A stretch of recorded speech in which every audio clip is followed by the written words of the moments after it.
రాష్ట్రం అంతటా శుక్రవారం జనసేన ఆధ్వర్యంలో మానవహారాలు. పెహల్గాంలో ఉగ్రవాదుల దాడిలో మృతులకు సంతాపం తెలిపిన జనసేన నేతలు.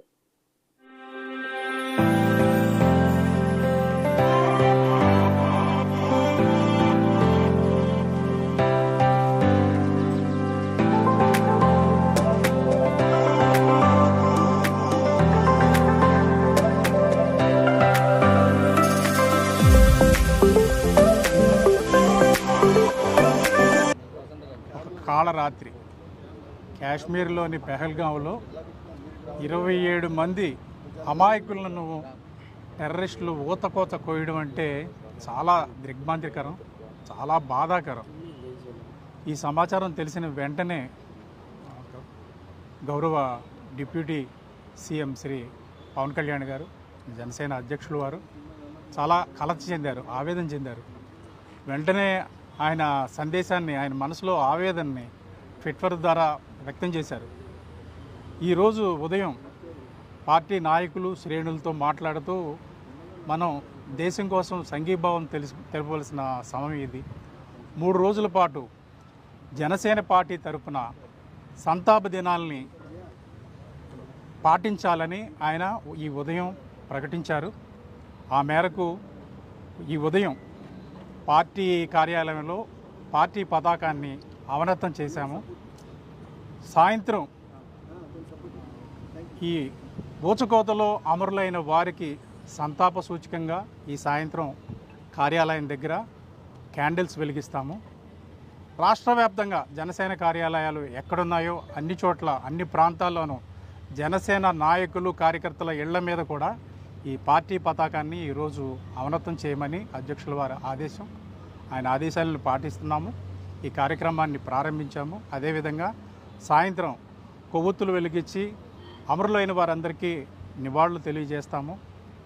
రేపటి రోజున ప్రతి కార్యాలయం దగ్గర మా శ్రేణులు సంతాపం వ్యక్తం చేస్తూ మౌనంగా దీక్షలో కూర్చుంటారు. అదేవిధంగా 3వ రోజున రాష్ట్ర వ్యాప్తంగా కొవ్వొత్తుల ప్రదర్శన, మానవహారాలు జరుగుతాయి. రాష్ట్రంలోని ఏదో ఒక నగరంలో, ఎంపిక చేసుకున్న నగరంలో పార్టీ అధ్యక్షుల వారు కూడా ఈ ప్రదర్శనలో చివరి రోజున పాల్గొంటారు. ఈ కార్యక్రమాన్ని ప్రతి ఒక్క జన సైనికుడు పాల్గొని ఈ కార్యక్రమంలో మన దేశానికి, అమరులైన వారికి సంఘీభావం తెలియజేయవలసిందిగా కోరుతున్నాము. ఒక్క జనసేన పార్టీయే కాదు, ఈ దుర్ఘటనను దేశ ప్రజలందరూ, ముఖ్యంగా తెలుగువారందరూ ముక్తకంఠంతో ఖండించాలి. మన బలాన్ని మనం తెలియచేయాలి. బలం మీన్స్ సామరస్యపూర్వకంగా, శాంతియుతంగా, సంఘటితంగా మేమందరం ఒక్కటే. మా మీద ఏది దాడి జరిగినా మేము తీవ్రంగా ప్రతిఘటిస్తామనే ఒక సందేశాన్ని ముష్కరులకు తెలియచేయాలని అధ్యక్షుల వారు తెలియచేశారు. ఈ సందర్భంగా అమరులైన ప్రతి ఒక్కరికి, వారి కుటుంబానికి సంతాపం తెలియజేస్తూ వారికి తీవ్రమైన వారి ఆత్మకు శాంతి కలగాలని ఈ సందర్భంగా ప్రార్థిస్తున్నాము. ఒక్క నిమిషం మౌనం మీ ముందు పాటిస్తున్నాము.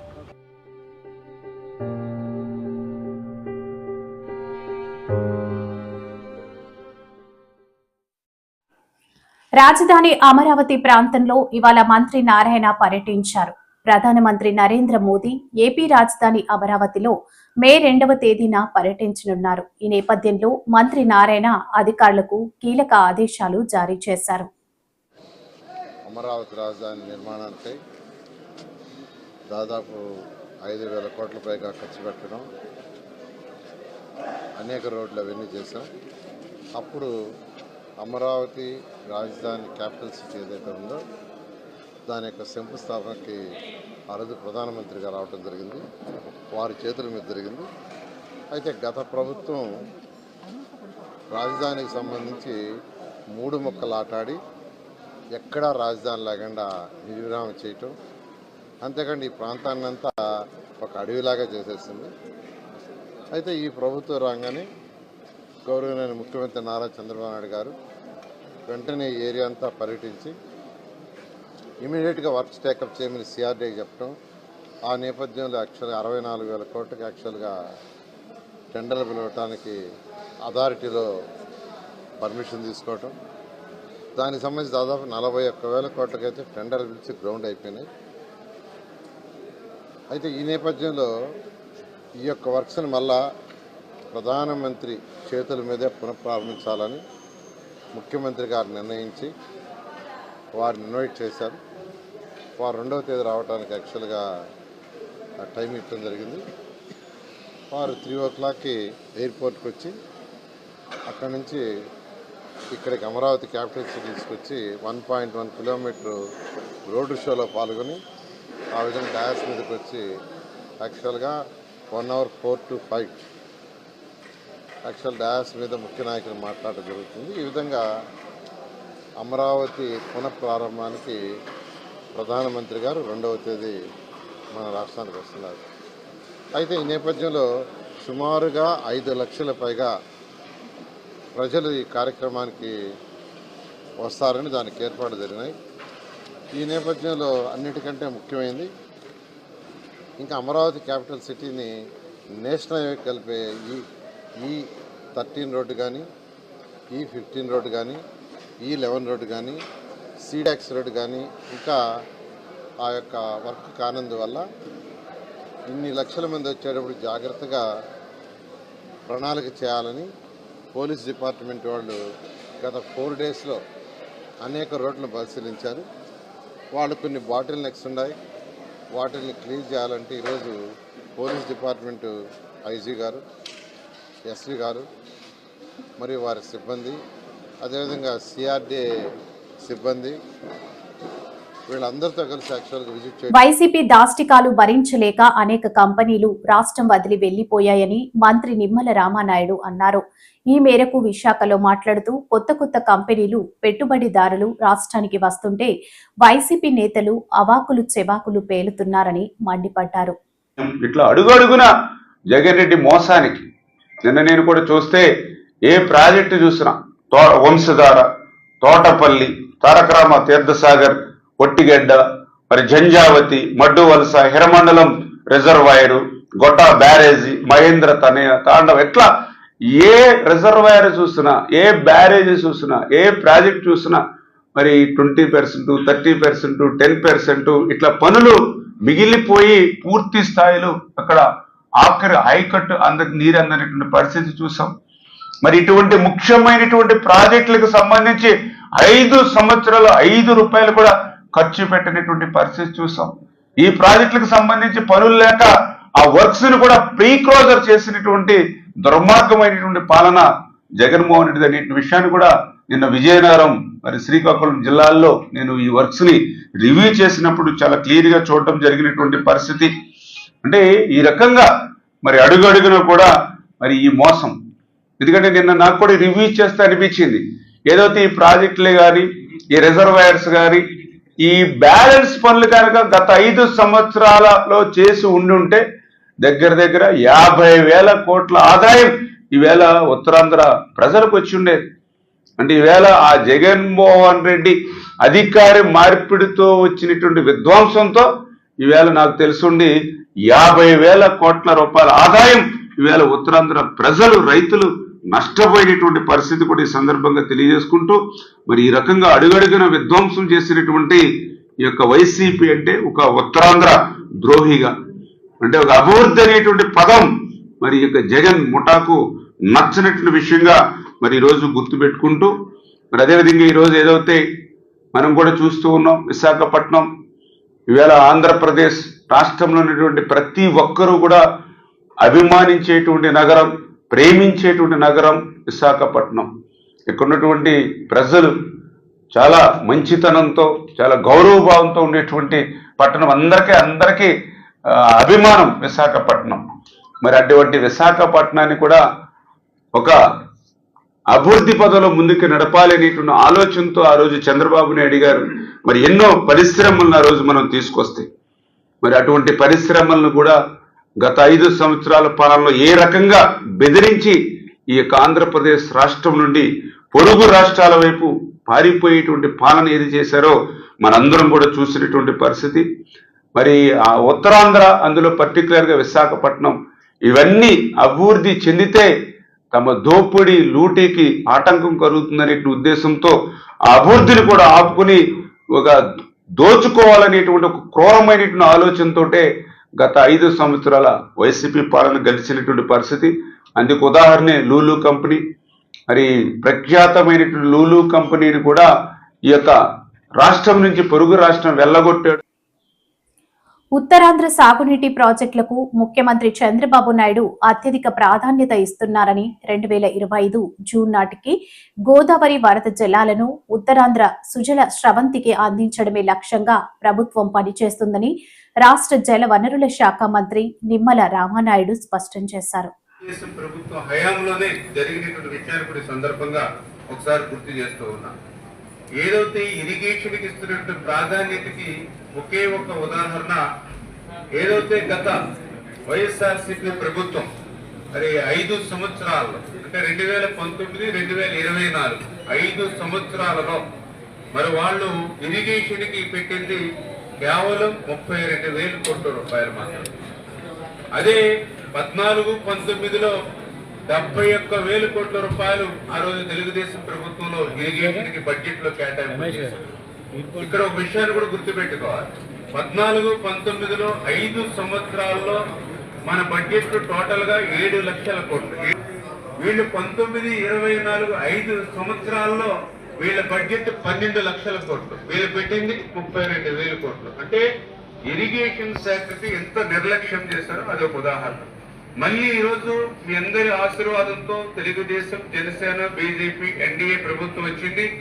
ఈ 9 నెలల కాలంలోనే మన ఓటాన్ అకౌంట్ బడ్జెట్ లో ఒక 17,000 కోట్లు, అదే మొన్నటి బడ్జెట్ లో ఒక 18,000 కోట్లు, అంటే 35,000 కోట్ల రూపాయలు ఈ మొదటి సంవత్సరంలోనే ఇరిగేషన్ శాఖకు ఈ రోజు ఎన్డీఏ ప్రభుత్వం నిధులు కేటాయించింది అని అంటే 5 సంవత్సరాల్లో వైఎస్ఆర్సీపీ ప్రభుత్వం 32,000 కోట్లు కేటాయిస్తే ఇవాళ ఎన్డీఏ ప్రభుత్వం 9 నెలల్లోనే 35,000 కోట్ల రూపాయలు ఇరిగేషన్ కి కేటాయించింది అని అంటే ఈ యొక్క ఇరిగేషన్ కి ప్రభుత్వం ఇస్తున్న ప్రాధాన్యతకు అదే ఒక ఉదాహరణ తెలియజేసుకుంటూ, అందులో ఏదైతే ఈ రోజు ఉత్తరాంధ్రకు ఒక ఉజ్వలమైనటువంటి భవిష్యత్తు ఉండాలనేటువంటి ఆలోచనతో ఈ రోజు చంద్రబాబు నాయుడు గారు కూడా చాలా క్లియర్ గా ఉత్తరాంధ్ర ప్రజలు రుణం తీర్చుకునేటువంటి విధంగా ఇరిగేషన్ శాఖకు అత్యధిక ప్రాధాన్యతనిచ్చి 1-2 రోజులు ప్రతి ప్రాజెక్ట్ ని కూడా మీరు రివ్యూ చేసుకుని ఆ రివ్యూ చేసినటువంటి ప్రాజెక్టుల యొక్క నోట్స్ అన్ని కూడా మళ్ళీ మీరు ఒక్కసారి మనం రివ్యూ చేసుకుని తొందరలోనే ఉత్తరాంధ్రలో కూడా ఒక రోజు నేనే ఉత్తరాంధ్ర సుజల స్రవంతి మీద కూడా రివ్యూ చేస్తానని చెప్పి స్వయంగా చంద్రబాబు నాయుడు గారు ముఖ్యమంత్రి గారు చెప్పారని అంటే ఈ ఉత్తరాంధ్ర మీద, ఉత్తరాంధ్ర ఇరిగేషన్ ప్రాజెక్టుల మీద ఆయన ఉన్నటువంటి శ్రద్ధకే అది కూడా ఒక నిదర్శనం అని చెప్పి కూడా తెలియజేసుకుంటూ, మరి ఏదైతే ఈ ఉత్తరాంధ్ర కూడా సంబంధించి నేను కూడా చూస్తే ఆ రోజు 14-19లో ఈ ఉత్తరాంధ్రకి 1,531 కోట్ల రూపాయలు ఆ రోజు మేము పెట్టడం జరిగింది. మరి ఏదైతే బడ్జెట్ పెరిగింది కానీ కేటాయింపులు 19-24లో చూస్తే కేవలం 453 కోట్ల రూపాయలు మాత్రమే. అంటే ఈ రకంగా ఉత్తరాంధ్రకు అడుగడుగునా కూడా మరి గత వైసీపీ ప్రభుత్వం ఎంత అన్యాయం చేసిందో, అందులో కూడా పర్టికులర్ గా మీ అందరికీ తెలుసు ఏదైతే ఉత్తరాంధ్ర సుజల స్రవంతి, ఉత్తరాంధ్ర కళ ఏదైతే ఉందో మరి దానికి గత వైసీపీ పాలనలో 1 రూపాయి గాని, 1 అరబస్తా సిమెంట్ గాని, 1 తట్ట మట్టి కూడా ఉత్తరాంధ్ర సుజల స్రవంతికి పనిచేసినటువంటి పరిస్థితి లేదు. మళ్ళీ ఈ రోజు ఈ ప్రభుత్వం వచ్చిన తర్వాత మొన్ననే జీవో నెంబర్ 3 వాస్తవాలపై మంత్రి సంధ్యారాణి బహిరంగ చర్చకు సిద్ధమా అని మాజీ డిప్యూటీ సీఎం పాముల పుష్ప శ్రీవాణి సవాల్ విసిరారు. ఆమె మాట్లాడుతూ, పాడేరు ఐటీడీఏ గవర్నింగ్ బాడీ సమావేశంలో మీరు చెప్పిన ప్రతి అబద్ధాన్ని ఖండిస్తున్నా. ఎన్నికల ముందు మీరు చెప్పిన మాటలేంటి, ఇప్పుడు మీరు ఆడుతున్న అబద్ధాలేంటి అని ప్రశ్నించారు. అందరికీ నమస్కారం. నేను మీ Pamula Pushpa Srivani, ex deputy CM. మా కర్మేంటో మా ట్రైబల్ వెల్ఫేర్ మినిస్టర్ కి ఒక అంశం మీద ఇన్నిసార్లు క్లారిఫికేషన్ ఇవ్వడం అనేది నిజంగా దురదృష్టకరం. ఏదైతే పాడేరులో జరిగినటువంటి పాలక వర్గ సమావేశంలో భాగంగా మంత్రి గారు చాలా తీవ్రమైన వ్యాఖ్యలు చేశారు. వాటన్నిటినీ కూడా తీవ్రంగా ఖండిస్తున్నాము. ఆమె చేసినటువంటి వ్యాఖ్యలు ఏమిటి అని అంటే, జీవో నెంబర్ 3 అనేది మీ వల్లే పోయింది, జీవో నెంబర్ 3 ఇంకా రాదు, దానికి ప్రత్యామ్నాయంగా వేరొక జీవోని తీసుకురావడానికి కూటమి ప్రభుత్వం ఆలోచన చేస్తుంది అని చెప్పేసి మంత్రి సంధ్యారాణి గారు మాట్లాడడం అందరూ కూడా చూశారు. అయితే జీవో నెంబర్ 3 అనేది మీ వల్లే పోయింది, ఇంకా రాదు, కనీసం మీరు ఒక అడ్వకేట్ ని కూడా గత ప్రభుత్వంలో నియమించలేదు అని చెప్పేసి నిస్సిగ్గుగా ఎన్నిసార్లు ఒక అబద్ధాన్ని మాట్లాడతారు అంటే, ఒక అబద్ధాన్ని 100 సార్లు చెబితే నిజమైపోతుందని మీరు భావిస్తున్నారని మాకు అర్థమవుతుంది. ఎలక్షన్ ముందు కూడా జీవో నెంబర్ 3 విషయంలో ఎన్నో అబద్ధాలు చెప్పి గిరిజనులకి మభ్య పెట్టారు. జీవో నెంబర్ 3 అనేది జగన్మోహన్ రెడ్డి గారి వల్లే పోయింది అని చెప్పేసి గిరిజనుల్ని మభ్య పెట్టారు. ఆ అబద్ధమేని బాగా ఎక్కించారు. మేము ఎన్నో సందర్భాల్లో చాలా క్లారిటీ ఇచ్చాం. జీవో నెంబర్ 3 విషయంలో గత ప్రభుత్వం, జగన్మోహన్ రెడ్డి గారి ప్రభుత్వం రివ్యూ పిటిషన్ వేసింది.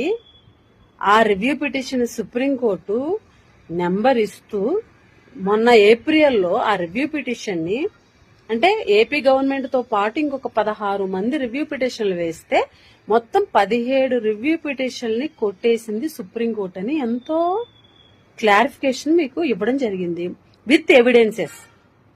కానీ ఈరోజు మంత్రి గారు నిస్సిగ్గుగా ఒక ఎవిడెన్స్ ఉండదు, ఏమీ అసలు కనీసం ఒక డేటా కూడా తెప్పించుకొని మాట్లాడేటువంటి పరిస్థితి లేదు. మాకు అర్థం కాని ఏంటంటే, మీకు సబ్జెక్ట్ తెలీదా, లేకపోతే మీరు అవగాహన కల్పించుకోలేకపోతున్నారా, లేకపోతే మీ డిపార్ట్మెంట్ వారు మీకు అవగాహన కల్పించట్లేదా, మాకు అర్థం అవ్వట్లేదు. కనీస అవగాహన లేనటువంటి మాటలు మాట్లాడుతున్నారు. నిస్సిగ్గుగా ఒక మంత్రి స్థాయిలో ఉండి అబద్ధాలు చెప్తున్నారు. ఏమంటారు మీరు? కొత్త జీవో తీసుకురావడానికి కూటమి ప్రభుత్వం ప్రయత్నం చేస్తుంది ప్రత్యామ్నాయంగా. అసలు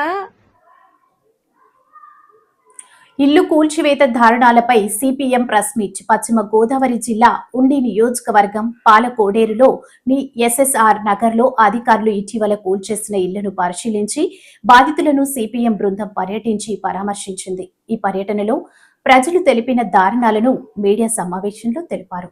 గుడిసెల్ని బుల్డోజర్లు పెట్టి అక్రమంగా, అన్యాయంగా, దుర్మార్గంగా కూల్చేశారు.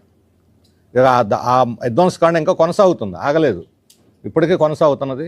మరొక 300-400 ఇళ్ళు లేపేయటానికి నోటీసులు ఇవ్వటం, వాళ్ళకి హెచ్చరికలు జారీ చేయటం జరిగింది.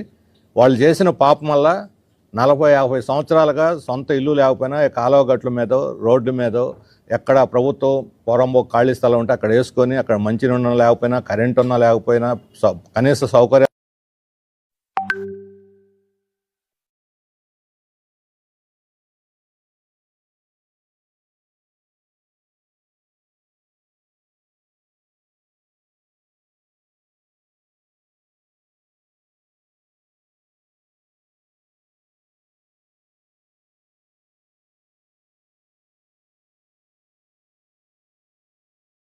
ఉన్నా లేకపోయినా పొట్టకూటి కోసం ఎక్కువ భాగం టీడీపీ ఓటేసినటువంటి వాళ్ళు.